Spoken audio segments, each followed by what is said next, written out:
I have a passion for making money. And let me be clear, because think about this for a second. I am passionate about playing golf. It does not mean I buy a driving range or a golf course, okay? I'm passionate about traveling. It doesn't mean I have a travel agency. Just because you're passionate about something doesn't mean that that is a good business idea. So I think you got to be careful. I think, I think passion could be is an entrepreneur's mistress.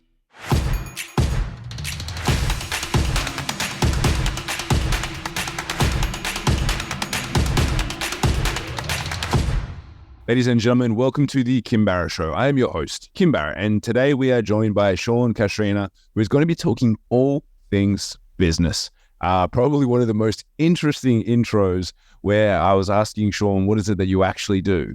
Probably one of the most interesting and funny answers I've gotten for a while. So I liked it. It was a very good, it was a very nice deep dive. So if you're someone who has business and you've been worrying about maybe the balance between your passion and for what you want to do and your passion for business, this is an episode that I think you will enjoy. And of course, if we can ever help you with your marketing, you can head over to our free Facebook community, www.joinmygroup.com.au. Our Facebook community has all the insights that you need to help you grow your business. We go live in there every week with insights, business, marketing, all that fun stuff.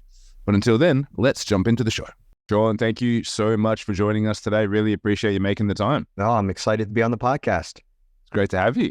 Now, I always like to kick off with the same question every time, which is if I met you at a party and you and I were chatting and I said to you, Sean, what is it that you actually do? What's your go-to answer? I make a lot of money.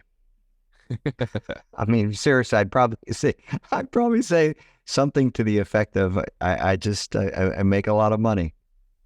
Awesome. And I'm sure that then the follow-up question has to be, where do you make all that money? Yeah. And then I say I own companies. I love that. And so how did you get into owning companies? Because obviously that's a pretty great statement to be able to make and to say and to be able to do. But how did you get started into that world? Yeah, I mean, I kind of lost my dream job. I was in graduate school and there was a change in leadership. I was working for a company in DC and, I figured I'd be there like forever, just make a lot of money as an employee, which you can do. I mean, Tim Cook and Steve Ballmer, they are billionaires and they're employees. So you can do it that way. And I thought I would, and I really didn't have a problem with that. But then when I was let go, it kind of changed my paradigm of security in that, you really don't have any security. You don't as an employee. Everybody thinks they do, they job security. No, I mean, there's a million things that can change the footing underneath you. So I at that point, I knew I wanted to have my own thing. I knew I could, I'd work a job temporarily while I got something off the ground.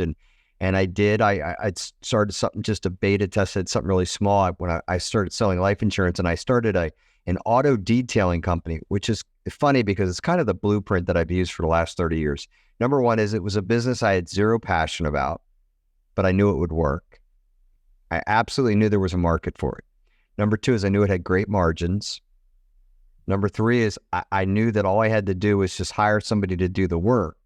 Like I would never have to physically clean a car if I could create the structure, attract the customer, set the appointments. And, we had like 4 different prices. It was either, like a full-size vehicle, small vehicle, inside, outside, it was so simple. I made over $30,000. This was almost 30 years ago in my early 20s.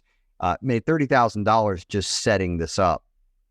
And I knew then that I kind of had figured something out. Now, to what degree that would, build into, I wasn't sure at the time, but I've pretty much have used that formula for the last 30 years and finding needs in the marketplace, creating a company that requires physical labor, human beings. I'm not looking for anything that competes with Amazon, AI, or an app, basically. I mean, to me, that's shaky territory. So, there's nothing like a human being. I hate to say it, but it's the reality. Try to get somebody to change your oil that's not a human being. Try to get your gutters cleaned. Get a dent knocked out of your car fender. I mean, they can't do it. It has to be done by a human being. So those type of businesses have always interested me. And then when you get into like digital, I own a big digital marketing company as well. We're hands-on in that we meet with our business owners. We go over what we've done each month with them so that we let them understand it. We explain it to them. We pivot. It's not just kind of like some software. where, at the end of the month, you don't know what you paid for. You don't know what happened. You can't argue with anybody, So that's kind of been my blueprint. So that was a long answer to what you asked. I love it. And so obviously when you started with that business, then how do you feel about where there's all these people that are always harping on about, like, you've got to do what you love, what you're most passionate about? Then you said, like, I have no passion for this. I don't want to do it at all. I have a passion for making money. And let me be clear, because think about this for a second. I'll tell you why that argument that they're saying doesn't work. I'm going to crush that argument. I'm just going to absolutely destroy it. I am passionate about playing golf. It does not mean I buy a driving range or a golf course. Okay. I'm passionate about traveling. It doesn't mean I have a travel agency. Just because you're passionate about something doesn't mean that is a good business idea in the area you live. I mean, you could be passionate about surfing and live in Wisconsin. Not a great business idea. A great business where there's a need in the marketplace for what it is you're selling, that will pay for all your passions. Last I checked, now I could be wrong, but I'm not on this. Jeff Bezos was not a fanatic about books when he started Amazon, which was books. He knew it, it was a perfect niche in the marketplace. There's more books than any single SKU item. There's no product line larger than books. There you go. Let me put that in a way we can understand. So I've never seen an interview where he goes, I just love books. All I ever wanted to do was sell books. Never. I've never heard him say that once. So I think you got to be careful. I think, I think passion could be as an entrepreneur's mistress. I like that. And so how did you go then from, obviously, like you mentioned, you had you kind of figured out the blueprint with the car detailing business. How did you go from that to now, obviously, multiple businesses? You've got a marketing agency, all those things as well. Just kept rinsing and repeating. I sold the detailing company. And it's funny because I sold it like 25 years ago, and they were actually at my house cleaning my cars the other day. Still a durable business model. Still durable. Then I started a service company. It was a handyman company. I'd owned a direct mail magazine, actually. It was in 22 cities, 21 cities, actually. And then one plus mine. So I guess that's 22, but I owned that. And I tried to convert my dining room into an office. We just had a child, and it's hard to have a mojo when you got a chandelier over your head. So I tried to get it converted into an office, couldn't get anybody to do it. Lived in a really nice housing development because I had the magazine, I was doing really well. And I'm asking, like, hey, do you know any handyman? And like, nobody could give me one. I remember I was playing tennis afternoon with my buddy, sitting on a bench, and I did the business plan right there. Right there, I was like, okay, wait. When you call, you're going to actually speak to a human being. We're not going to do like an answering service or like the voicemail, the old answering machines. I'm going to send somebody to your house that has a minimum of 10 years experience. We'll give you a written estimate. And then when we start your job, we will not leave your job until it's finished. In other words, we won't jump around like construction people are known for. I started that handyman business. And to this day, I own a plastic toolbox. Okay. I know nothing about construction. When I tell you I know nothing, believe me, less than nothing when I started that. Within 6 weeks, we had 55 phone calls in 1 week. I knew I'd hit the holy grail of and I live in a very wealthy city. So I knew I hit something really good. And then I partnered, which I've always done. I partnered in my detailing business as well. I partnered with, somebody who had a lot of experience with construction, brought him in as a 50-50 profit share partner. I own 51% of the company. Listen to that's very, very good advice I'm giving. I split it 50-50. That way you can't argue over money. But I maintain 51%. And in a small business, 51 wins all fights.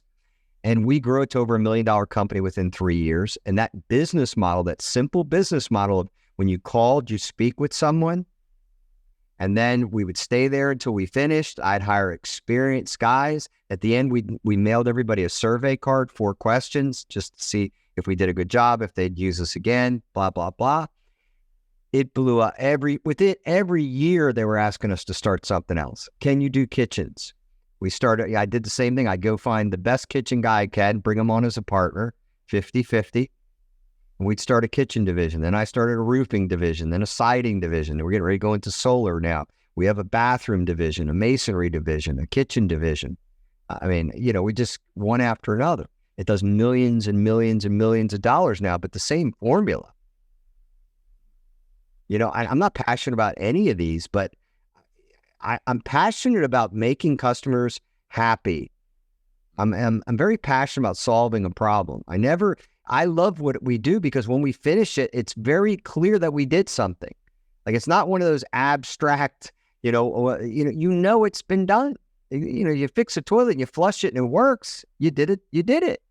If you painted their house, you did it. So to me, it was a very simple model to do well and to partner. That's probably my superpower is partnering.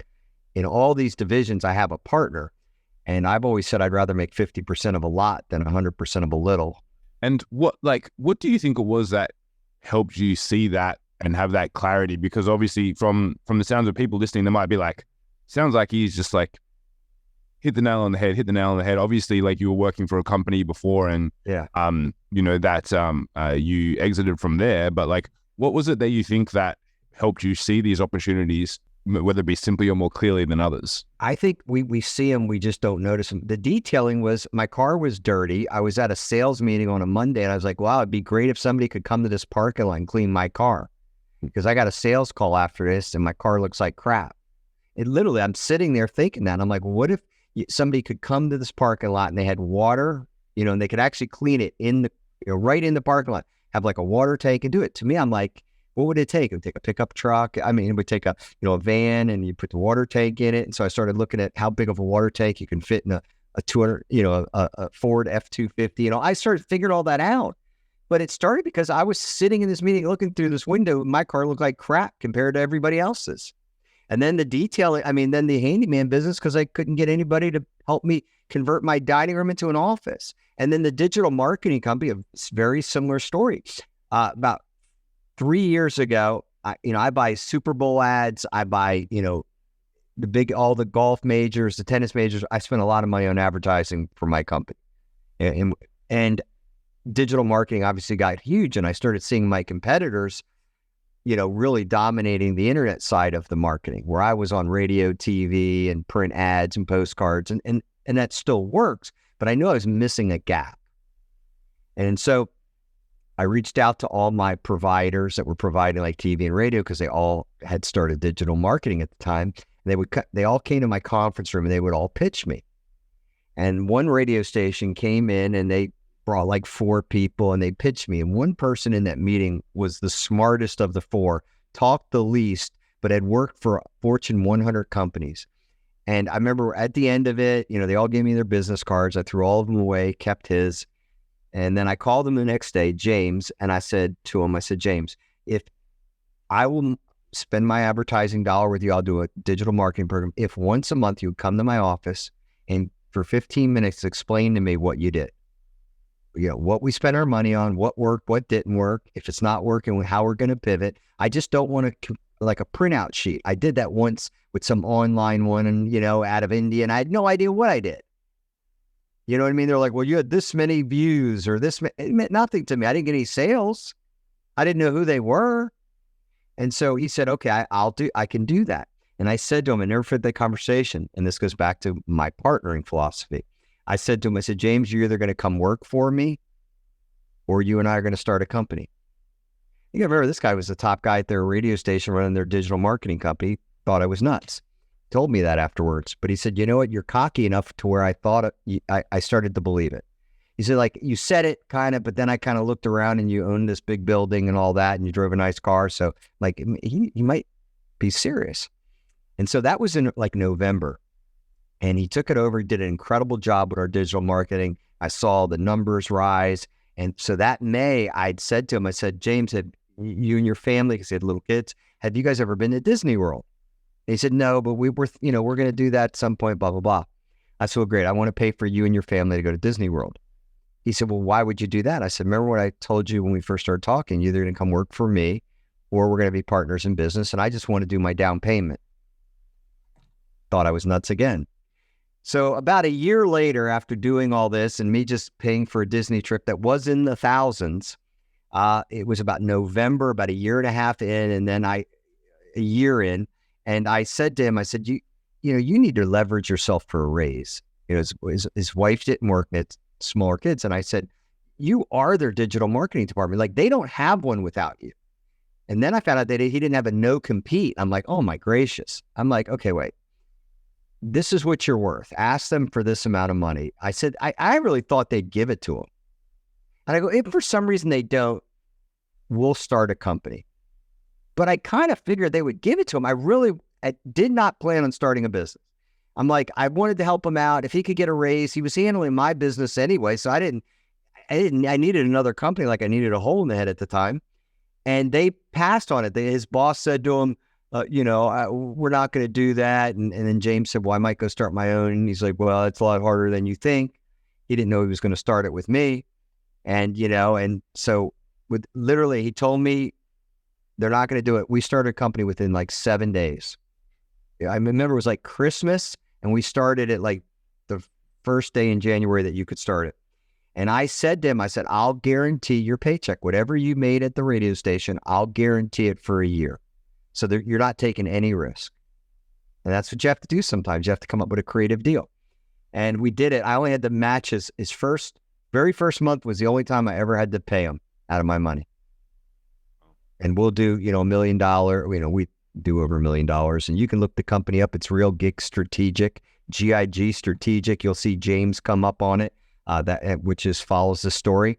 And we just blew it up because I knew the model he used. When he said to me, presenting it to me in 15 minutes every month, I'm like, if you do this with local business owners, you're going to get everybody. Like, nobody wants to do online advertising if they can have somebody like you sit in front of them, James. I mean, he's likable. He explains things really clear, and it works. I mean, it works, and you can see that, he gives you the numbers and you know how many calls you got, and he could back it up with really data that, a typical business owner can understand. So I knew it would work, and it did, and it's going to end up being a massive 8-figure company, at least. But that's kind of what I do. And so what sort of, because obviously when people, again, hearing this, they're like, sounds like it's like smooth sailing, but I'm sure there's been some hurdles along the way that you've had to face and whatnot. Yeah, I mean, I had one partner who was a thief and a liar and had to get rid of him, and he cost me money. I had one partner who never saved any money. So at the 2008, when the market collapsed and I told him we weren't taking paychecks for 6 months, he quit in a day.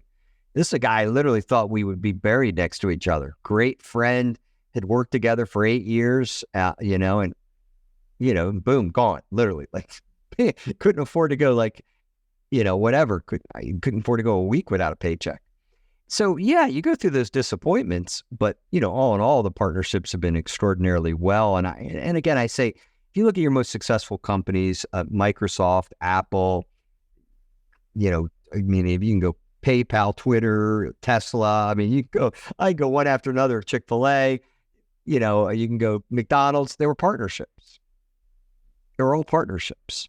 So it has been a proven formula. I mean, Warren Buffett has a partner. I mean, the smartest people, Elon Musk, had a partnership with Tesla and PayPal. So why are the smartest people in the world partnering?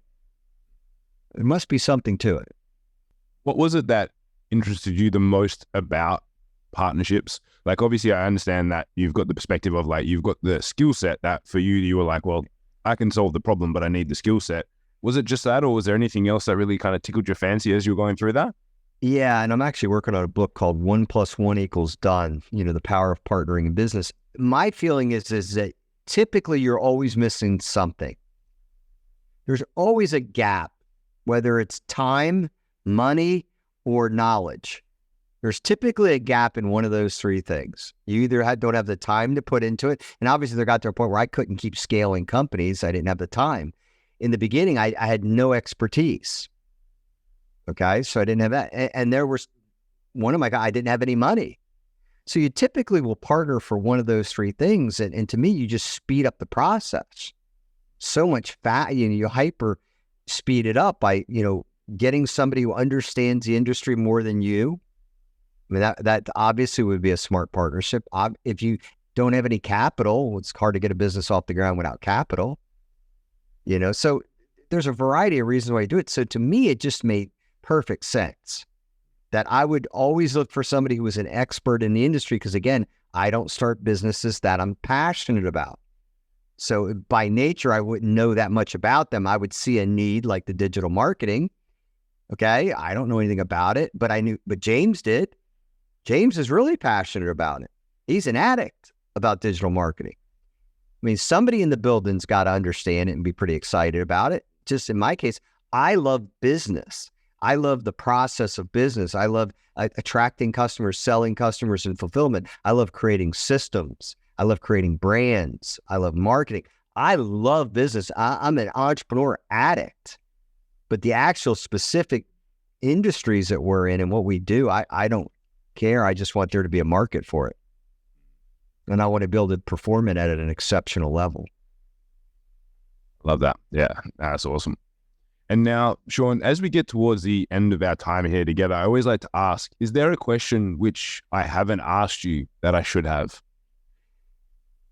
No, I like the fact that every question you've asked me, I could answer. So